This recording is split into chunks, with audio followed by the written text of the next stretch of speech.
Ya, selamat pagi, salam sejahtera untuk kita semuanya. Pagi hari ini kita lanjutkan kuliah anatomi fisiologi manusia mengenai sistem ekskresi. Coba, yang pipis pagi tadi lihat warna urinnya? Lihat, Pak. Yang warna mana? Warna kuning pudar, Pak. Yang nomor 3, Pak. Nomor 4. Nomor 4, Pak. Yang nomor 4 itu tidur jam berapa? 10, Pak. 11, Pak. 10, 11, ya. Jadi yang nomor 4 ini normal katanya, tetapi minum air segera. Itu saya tanyakan kenapa jam berapa tidur? Ya, karena mungkin sudah dehidrasi malam tadi ya. Jadi walaupun kita tidur, kita bernapas, kita membuang uap air. Kalau mungkin dia nggak punya AC ya, atau ini ya keringatan. Jadi ada air yang keluar. Sedangkan pada waktu tidur, rasa haus itu agak ditekan. Ya, karena fisiologis tubuh dikurangi. Sehingga ketika kita bangun memang agak pekat kuningnya. Ya, karena kita sudah dari jam 10 malam tidak minum air. Tapi normal seharusnya kalau dalam sehari-hari yang nomor 3 ini. Ya, jadi jernih kekuning-kuningan. Ya, kita mulai dari awal ya, sistem urinaria. Jadi ini anatomi dari sistem ekskresi kita. Kita punya 2 ginjal, ginjal kiri dan ginjal kanan. Yang warna merah ini adalah arteri, yang warna vena, yang warna biru adalah pembuluh vena. Jadi darah yang pekat, yang berisi sampah itu masuk ke ginjal. Isinya ya sampah itu ada urea, ada natrium, ada klor, ada gula, ada banyak ya hormon, sisa minuman yang tidak bisa kita cerna. Di ginjal darah kotor itu yang berisi sampah tadi itu akan disaring ya. Setelah itu hasil kotoran itu akan masuk ke ureter. Sedangkan darah bersih akan kembali masuk ke vena dan kembali dibawa ke jantung. Jadi kita punya 2 ginjal kiri kanan dan pada masing-masing atasnya itu terdapat kelenjar adrenal ya yang berfungsi untuk menghasilkan adrenalin ya. Nanti dari ginjal akan turun ke pipa ke bawahnya ureter untuk disimpan sementara sebelum dibuang, yaitu namanya di kantong kemih. Dari kantong kemih itu secara sadar kita akan mengeluarkan ke uretra ya, ke lingkungan. Kita punya 2 ginjal. Nah, kita sering dengar istilah ada donor ginjal ya. Kira-kira berpengaruh nggak? Berpengaruh, Pak. Jadi kan dia lebih berat kerjanya berarti. Ya, jadi mirip dengan paru-paru yang kemarin ya. Jadi paru-paru itu juga bisa diamputasi, bisa dipotong. Hati juga demikian. Hati kita punya 5 gelambir juga. Ginjal juga demikian, itu bisa didonorkan. Namun masih bisa hidup normal ya. Tetapi pekerjaan ginjal akan jadi lebih berat. Nah, untuk mengurangi kerja ginjal biasanya ya mengurangi konsumsi protein. Semakin banyak protein yang dimakan, semakin banyak amonia yang dihasilkan. Semakin banyak amonia, semakin banyak urea yang harus dibuang. Semakin banyak urea yang harus dibuang, maka semakin berat pekerjaan dari ginjal. Oke, 4 ya, ginjal, ureter, kantong kemih, dan uretra. Proses ekskresi sesungguhnya itu terjadi pada ginjal. Jadi 1, 2, 3 ini sifatnya hanya sebagai pipa paralon ya, untuk menghubungkan dari tempat produksi sampah ke pembuangan akhir. Nah, posisi ginjal kanan sedikit lebih rendah. Kemudian di bagian atasnya ada kelenjar adrenal. Kemudian ginjal dibungkus oleh kapsul jaringan ikat untuk menjaga ginjal tetap pada posisinya. Fungsi ginjal itu optimal mulai saat umur 3 bulan. Jadi di bawah 3 bulan dia belum bisa membuang banyak urea. Jadi bayi di bawah 3 bulan jangan diberi makanan yang aneh-aneh. Ini bagian-bagian dari ginjal, di histologi sudah kita bahas, ada medula, ada korteks, ya ini korteks, ini medula, dan ini pelvis renalis. Korteks itu bagian pinggirnya, tempat banyak nefron. Nefron itu sel-sel ginjal. Jadi kalau kita katakan ginjal ini sebagai sebuah kecamatan, maka nefron itu ibarat rumah-rumahnya. Jadi rumah-rumah inilah yang menjalankan fungsi kehidupan. Jadi ginjal itu kesatuan, ya kesatuan. Tapi di dalamnya itu nefron. Nefron itu satu kesatuan penyaring darah. Jadi waktu histologi kita bahas nefron itu ada tubulus Malpighi, ada kapsul Bowman, ada tubulus contortus proximal, ada lengkung Henle, dan ada tubulus contortus distal. Kelimanya inilah disebut sebagai satu nefron. Jadi ada bagian untuk menyaring darah yang disebut dengan tubulus Malpighi dan kapsul Bowman. Kemudian ada bagian, itu kalau bahasanya kan disebut sebagai filtrasi. Ada bagian untuk reabsorpsi, di tubulus contortus proximal. Kemudian ada bagian augmentasi, pengendapan di lengkung Henle dan tubulus contortus distal. Nah, kesatuannya inilah yang disebut sebagai satu nefron. Ini strukturnya. Ini yang saya katakan tadi sebagai satu nefron. Jadi ada bagian di sini kapsul Bowman dan tubulus Malpighi. Nanti airnya akan keluar menuju ke tubulus contortus proximal. Tidak kelihatan di sini ya. Tubulus contortus proximal, ini yang merah ini arteri yang masuk ke tubulus contortus proximal. Ini tubulus contortus proximal yang turun. Ya. Jadi ini dari bagian biru sampai ke atas, ini bagian korteks, pinggir ginjal. Dari bagian biru sampai ke bawah ini sudah medula. Lengkung Henle ini ya, ini yang melengkung. Ini yang disebut sebagai lengkung Henle, yang posisinya itu berada di bagian medula. Nah ini juga lengkung Henle. Jadi lengkung Henle-nya bervariasi. Ada yang jauh masuk ke dalam medula, ada yang hanya pendek di dalam medula.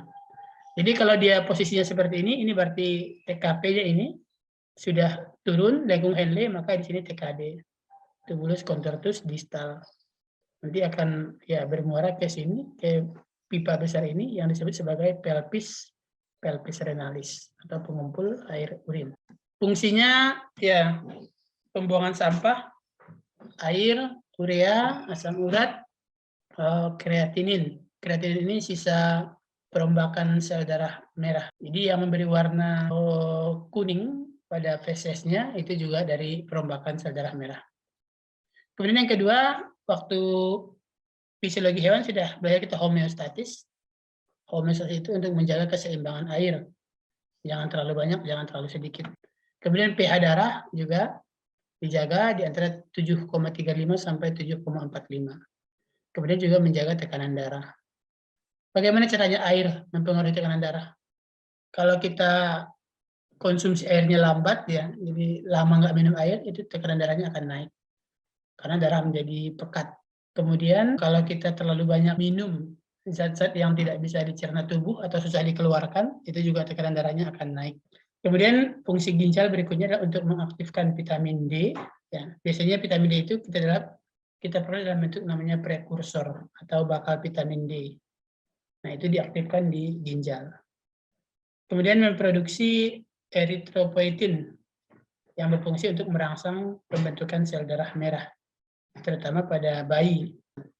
Nah, kalau pada bayi kan tulangnya belum apa ya, sumsum tulang panjang belum sempurna, belum optimal. Jadi produksi sel darah merahnya masih harus dibantu. Ya. Kemudian untuk menghancurkan insulin ya. Jadi kalau sisa-sisa hormon insulin ya itu dihancurkan di ginjal.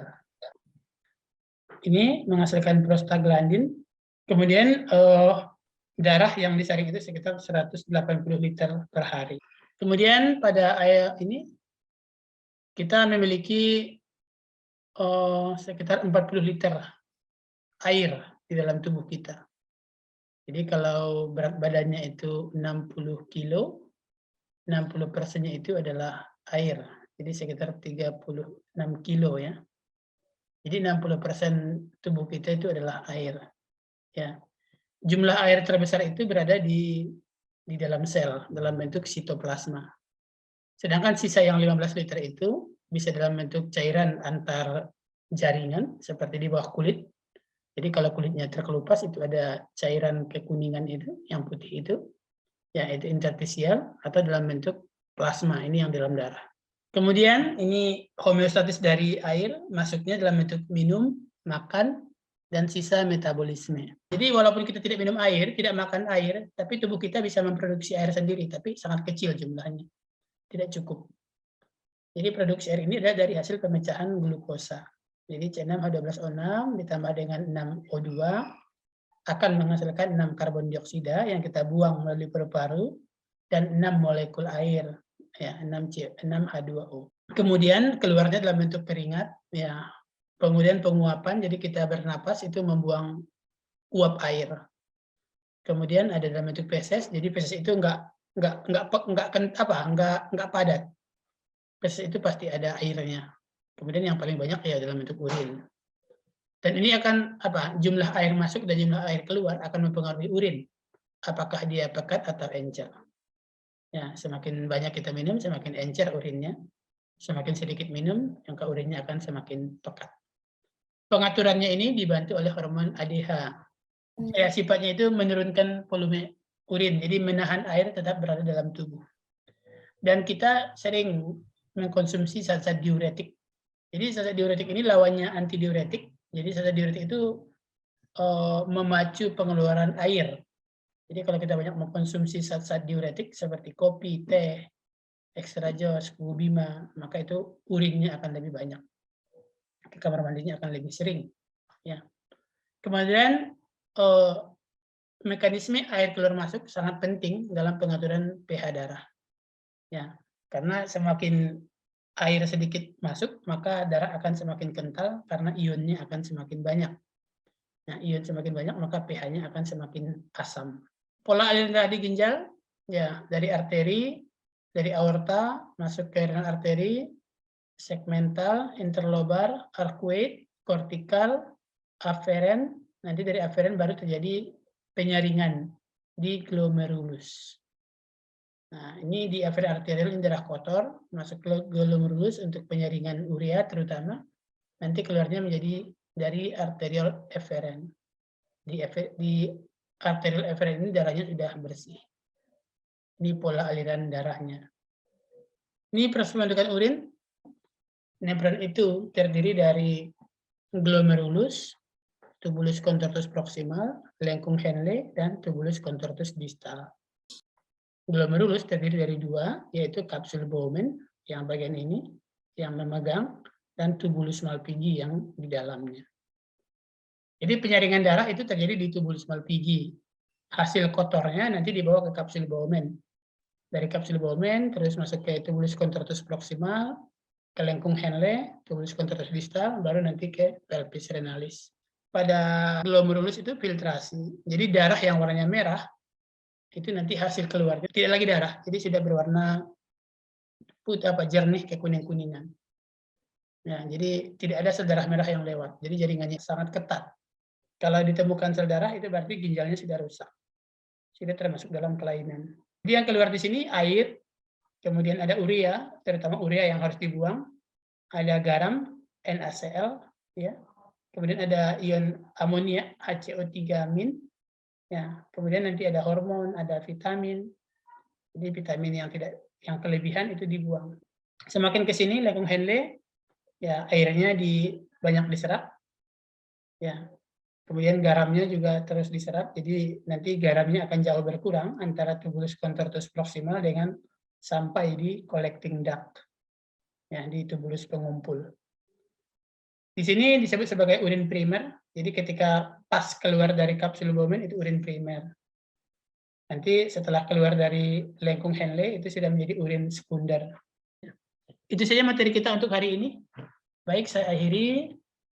Terima kasih. Selamat pagi. Assalamualaikum warahmatullahi wabarakatuh.